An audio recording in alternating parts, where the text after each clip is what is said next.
नमस्कार दोस्तों, भगवान बुद्ध की शिक्षाएं अक्सर गहरे अर्थ और जीवन के रहस्य को उजागर करने के लिए जानी जाती है। उनके विचारों और कथाओं का उद्देश्य लोगों को मन और आत्मा की गहराई को समझने में मदद करना था। अवचेतन मन का सिद्धांत भी उनकी शिक्षाओं में गहराई से निहित है, जो हमें यह समझने में मदद करता है कि हम अपने जीवन में कैसे सकारात्मक परिवर्तन ला सकते हैं। यह कहानी उसी सिद्धांत पर आधारित है। अवचेतन मन वह हिस्सा है जो हमारी चेतन धारणाओं, अनुभवों और विश्वासों से परे है।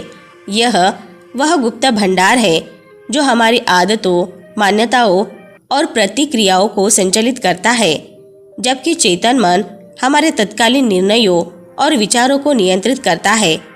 अवचेतन मन दीर्घकालीन पैटर्न और धाराओं को बनाए रखता है।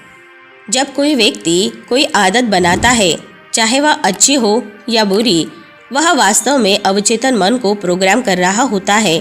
अवचेतन मन एक कंप्यूटर की तरह है जो हमारे विचारों और धारणाओं के अनुसार काम करता है। यदि हम इसे नकारात्मक विचारों और भावनाओं से भरते हैं तो यह उन्हीं नकारात्मक परिणामों को जन्म देगा। वहीं यदि इसे सकारात्मक रूप से प्रोग्राम किया जाए तो यह हमें सफलता, शांति और समृद्धि की दिशा में ले जाएगा। आज की कहानी में हम अवचेतन मन के बारे में विस्तार से जानेंगे।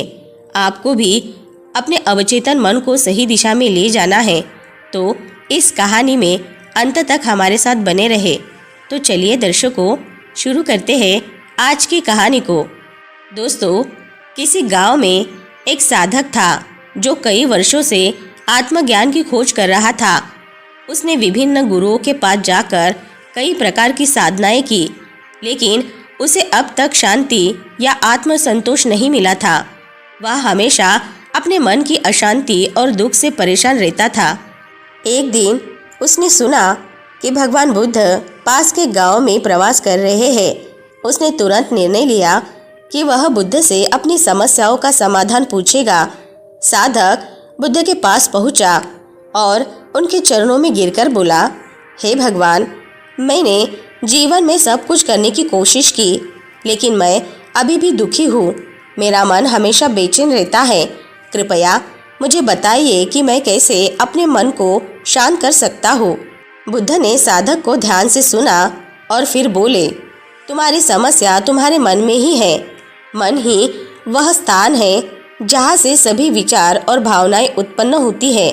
जब तक तुम अपने मन को नियंत्रित नहीं करोगे, तब तक तुम्हें शांति नहीं मिल सकती। साधक ने प्रश्न किया, हे भगवान, मैं कैसे अपने मन को नियंत्रित कर सकता हूँ? मेरा मन बहुत तेज चलता है और हर समय नकारात्मक विचारों से भरा रहता है। बुद्ध ने उसे अवचेतन मन के सिद्धांत के बारे में समझाया। उन्होंने कहा, तुम्हारा मन दो हिस्सों में बटा हुआ है, चेतन और अवचेतन। चेतन मन वह है जो तुम हर समय अनुभव करते हो, जो तुम्हें इस क्षण की जानकारी देता है, लेकिन तुम्हारे जीवन के अधिकांश कार्य अवचेतन मन के द्वारा संचालित होते हैं। अवचेतन मन वह भंडार है जहाँ तुम्हारे सभी अनुभव, विचार और विश्वास जमा होते हैं। यदि तुम्हें अपने जीवन में बदलाव लाना है तो तुम्हें अपने अवचेतन मन को पुनः प्रोग्राम करना होगा। बुद्ध ने साधक को एक उदाहरण देते हुए कहा, सोचो कि एक किसान अपने खेत में बीज बो रहा है। यदि वह खराब बीज बोएगा तो उसे फसल भी खराब मिलेगी। उसी तरह यदि तुम अपने अवचेतन मन में नकारात्मक विचारों के बीज बोओगे तो तुम्हारे जीवन में भी वही नकारात्मकता आएगी। लेकिन अगर तुम अपने अवचेतन मन में सकारात्मक विचारों के बीज बोओगे तो तुम्हारा जीवन सुखमय हो जाएगा। तुम्हारा अवचेतन मन हर उस विचार को स्वीकार करता है जो तुम उसे बार बार देते हो।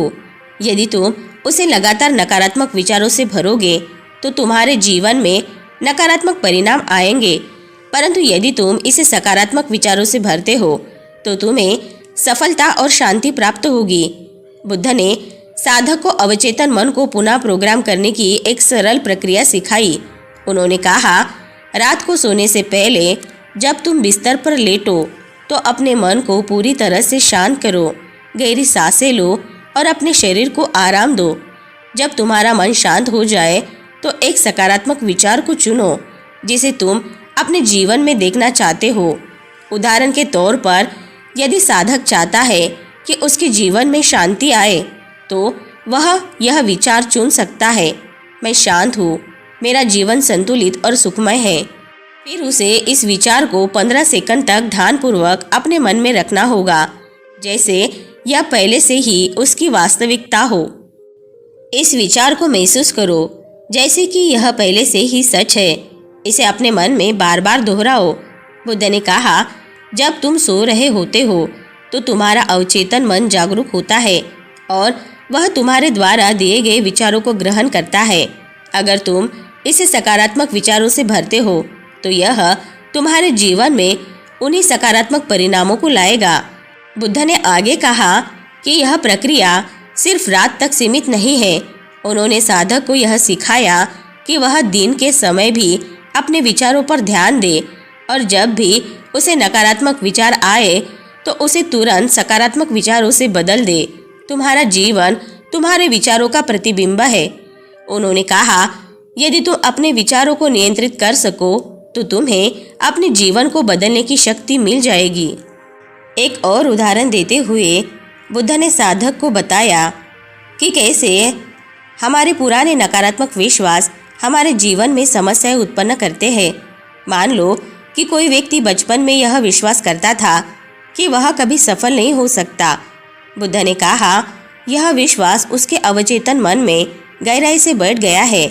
जब वह बड़ा होता है तो चाहे वह कितनी भी मेहनत करे वह सफल नहीं हो पाता, क्योंकि उसके अवचेतन मन में यह धारणा है कि वह कभी सफल नहीं हो सकता। इसीलिए यह आवश्यक है कि हम अपने पुराने नकारात्मक विश्वासों को पहचाने और उन्हें सकारात्मक विश्वासों से बदले। बुद्ध ने समझाया, हम यह तब कर सकते हैं जब हम अपने अवचेतन मन को पुनः प्रोग्राम करने की प्रक्रिया को नियमित रूप से अपनाते हैं। साधक ने बुद्ध की इस शिक्षा को अपने जीवन में अपनाया। हर रात वह सोने से पहले अपने अवचेतन मन में सकारात्मक विचार डालता और दिन के समय अपने विचारों को नियंत्रित करता। धीरे धीरे उसने देखा कि उसके जीवन में बड़े बदलाव आ रहे हैं। उसका मन शांत हो गया, उसकी चिंताएं कम हो गई और वह अधिक आत्मविश्वासी और सुखी महसूस करने लगा। कुछ महीनों के बाद वह फिर से बुद्ध के पास आया और उन्हें धन्यवाद दिया। उसने कहा, हे भगवान, आपकी शिक्षाओं ने मेरे जीवन को बदल दिया है। मैं अब पहले से कहीं अधिक शांत और खुश हूँ। मेरे मन में अब सकारात्मक विचार ही आते हैं और मेरी समस्याएं समाप्त हो रही है। दोस्तों, यह कथा हमें सिखाती है कि हमारे जीवन में शांति, सफलता और सुख का रहस्य हमारे अपने मन में छिपा है। यदि हम अपने अवचेतन मन को सही तरीके से प्रोग्राम करते हैं तो हम अपने जीवन में किसी भी प्रकार के बदलाव ला सकते हैं। अवचेतन मन की पुनः प्रोग्रामिंग की प्रक्रिया सरल है, लेकिन इसे नियमितता की आवश्यकता होती है। यह प्रक्रिया हमें यह भी सिखाती है कि जीवन में वास्तविक परिवर्तन बाहरी परिस्थितियों पर निर्भर नहीं करते, बल्कि हमारे आंतरिक विचारों और विश्वासों पर निर्भर करते हैं। भगवान बुद्ध की यह शिक्षा हमें यह बताती है कि जीवन की असली शक्ति हमारे भीतर है और यदि हम इसे समझ सके और इसका सही उपयोग कर सके तो हम किसी भी लक्ष्य को प्राप्त कर सकते हैं। दोस्तों, हमारे जीवन के अधिकांश कार्य हमारे अवचेतन मन के नियंत्रण में होते हैं। हम जो भी सोचते या महसूस करते हैं वह अवचेतन मन द्वारा नियंत्रित होता है। यह एक ऐसा शक्तिशाली भाग है जो हमारी सभी धारणाओं, भावनाओं और विश्वासों को संचालित करता है। हालांकि इस शक्ति का सही उपयोग करने के लिए हमें इसे जागरूक करना और पुनः प्रोग्राम करना पड़ता है।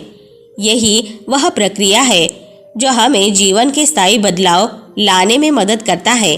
तो दोस्तों, आज की कहानी से आपको बहुत कुछ सीखने को मिला होगा। वीडियो अगर पसंद आई होगी तो वीडियो को लाइक, शेयर और चैनल को सब्सक्राइब ज़रूर से कर ले। मिलते हैं नेक्स्ट वीडियो में। तब तक के लिए अपना ख्याल रखें। धन्यवाद।